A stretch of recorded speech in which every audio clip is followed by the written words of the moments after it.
So for an industry that has made its mark based on its sheer artistic and editorial independence, when these big players start to come on board, they will start to dictate the kind of films they take. Yeah. By not saying only give me certain kinds of films. No, by taking a certain kind of film, you are telling the filmmakers to make those kinds of films. Especially when it's like becoming the only sheriff in town, because there are no other ways to make money. The cinema, the lockdown ruined our lives in the past 2 years. Oh yeah. Oh yeah. Their cinema has a big blow. Yeah. So the cinemas are only just recovering.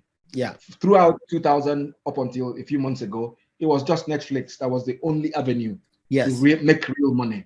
And if you're spending a certain amount of money and you want to get it back, your best bet was through Netflix. And by that, Netflix invariably, inadvertently, became the dictator of the terms, which is why if you watch Netflix, you see a lot of party scenes, party films. Yeah. Because they bought those party scenes, people went ahead and made them in order to sell. Yeah. You will not go and do a funeral scene when they're buying party scenes. You know what I mean? So for an industry that has distinguished itself based on its independence, the gradual erosion of that independence by the infiltration of these global players is going to spell doom for the industry at some point. Yeah. Unless something is done to retain that independence, to retain that creative license. And that's the way I look at it. That's the way I look at the future. The future is rosy, but it needs management. If we manage it right, then players that are coming in will become a huge plus. If we do not manage it right, it would be a cultural, cinematic imperialism. Yeah. Because they will enslave us all over again. Yeah. That has been one of the biggest line of thought that many of us have been trying to get our heads around. Yeah. Colonialism would not be physical. No. Okay. It will be mostly mental. Okay. Yeah, it's something we need to think about. And I talk about it all the time, you know. So Obi. Yes, sir. In your view, what's going to be the effect, the challenges and impact of the likes of Netflix, Amazon? You've already mentioned it a little bit about. I've already mentioned that. Yes. Yeah. I've already mentioned that. So, but if you want me to reiterate, I will. Yeah, no. So I mean, you see. Yes, at the beginning, they are bringing some value, but you don't. And to be honest, the value that they bring has to be put into context. Okay. They're not paying for our content in the kind of figures that they're paying for other contents. For example, that there's a valuation problem. Okay. When you consider Nollywood content, and I'm not going to mention any particular platform by name, but there's a strong undervaluation of our content going on. Okay. And when we interrogate that situation, they say that the valuation is based on the number of local subscribers. Okay. In that geographical region called Nigeria. Okay, but is and while that is a valid point, yeah, Nigerian platform are the only ones that are valued based on the local content or the local logistics subscribers, and subscribers in that particular country. For argument's sake, in America, They don't value American, even though they have a lot of subscribers in America. They're not based, the valuation of the projects are not based on the number of global audience. The global audience. And when we tell them that we have people in the UK, 2 million Nigerians in the UK, and another million Nigerians in America, and another 500,000 Nigerians scattered all over Europe, they don't, and all of them are on those platforms. They don't take them into account. They say they are not subscribers within that geographical enclave called Nigeria. For that reason, they bring down the valuation of the projects. Meanwhile, it is being watched by everybody globally. Wow. And that is a very unfair metrics for valuing a film project. Yeah. And that's why, you know, when I speak to people and say I have 4 projects on Netflix, they expect me to have a helicopter waiting for me to pay me to start a film where I teach. But I have to take the bus sometimes in order to save money, because I am still better than most people. But if I was an American filmmaker with 4 projects on Netflix and 1 on Amazon, I should be very rich. But I'm not. What I am is happy, though. You know, so the second problem is that most of the players, the global players in the industry, they don't pay the license fee in one go. They break it down into 4 installments. Okay. And by the time they've reduced the valuation because of those metrics that I spoke about earlier, and whatever it is that they're offering you, they break it into 4.25% portions, and they pay you every 3 months. They give you 25%. Every 3 months they give you 25%. So by the time you get the money for the film, it's like a salary. Instead of coming back to you bulk, you can put it into another project. 9 months. It's spread across 9 months, and you can't do anything with it. Yeah. So what made Nollywood is that people can make a film, make a profit from it, and make another film. Yeah. But if you're not able to, even though the money could make another film for you, but it doesn't come up at the same time, and you can't just get the money and save it because you have needs. So you end up not being able to make that other film because the money hasn't come in one bulk. Yeah. So those are the 2 challenges. A lot of people think that they will come and they will throw money at the industry.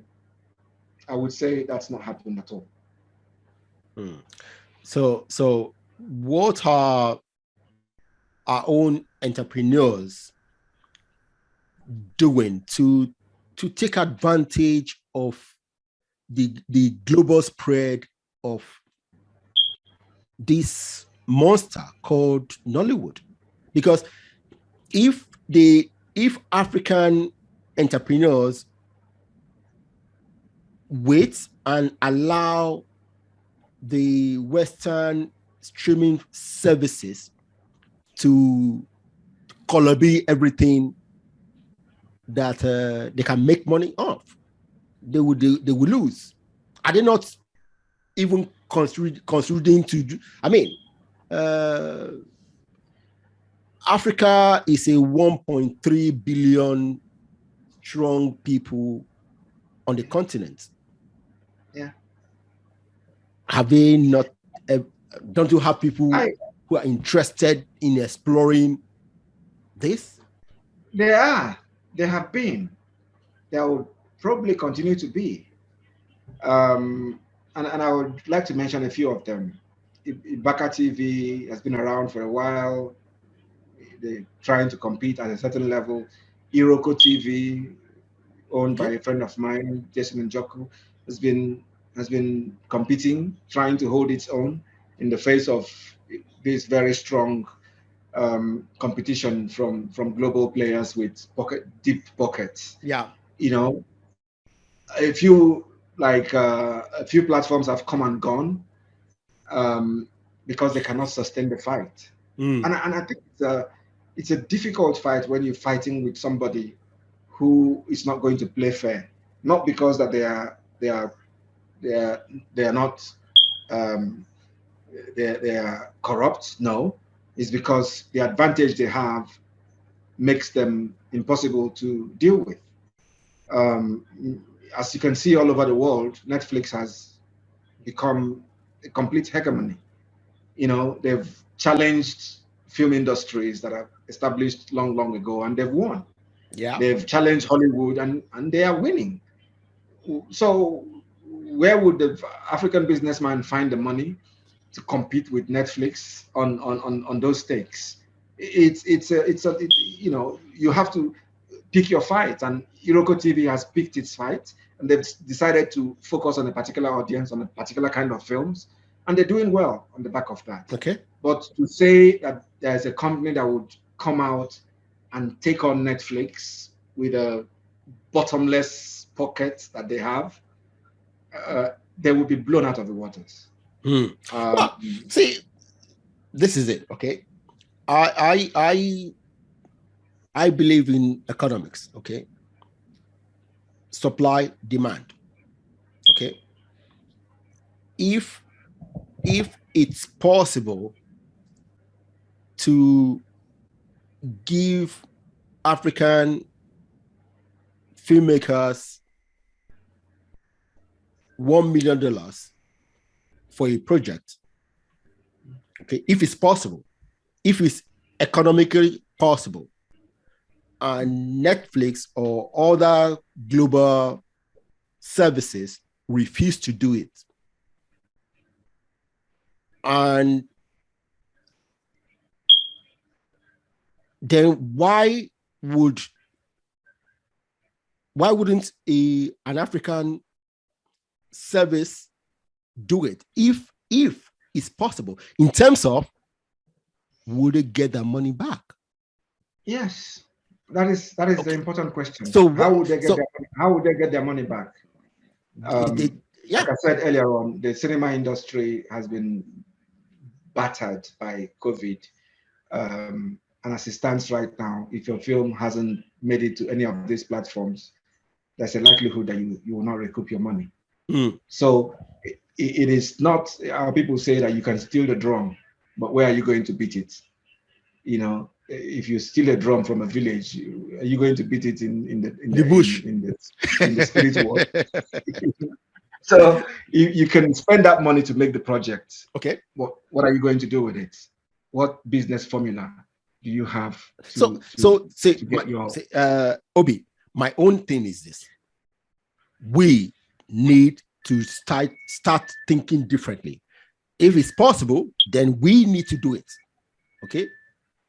So like I said, Iroko TV has until an African streaming service can compete with them, we don't have a choice. I think sometimes the best thing to do is not to do anything. Okay. Because anybody who goes into the pits, goes into the gutter with Netflix and the global players at this time, would not come out of it alive. I'm sorry. But if you allow the natural process to take its course, because every empire must come to an end. But you have to be ready to take over. Okay. Like China has been ready, waiting in the wings, waiting for America to implode, and America is imploding and China is rising. They didn't do it by military force. They didn't do it by direct confrontation. They just prepared in the background and waited for their time. So my advice would be not to be foolhardy and go head on, toe to toe with any of these platforms. Yeah, they'll knock you out. But if content is king, so long as we retain the control over the production, so long as it's people like me telling the stories, and not American coming to Nigeria to tell it. Yeah. So long as we have that, we have a chance. But then all we have to do don't forget something. Wait for so long as our government is not trying to tie your hand not to tell a particular story. Yes. Okay. So long as we have a conducive environment to exactly. work.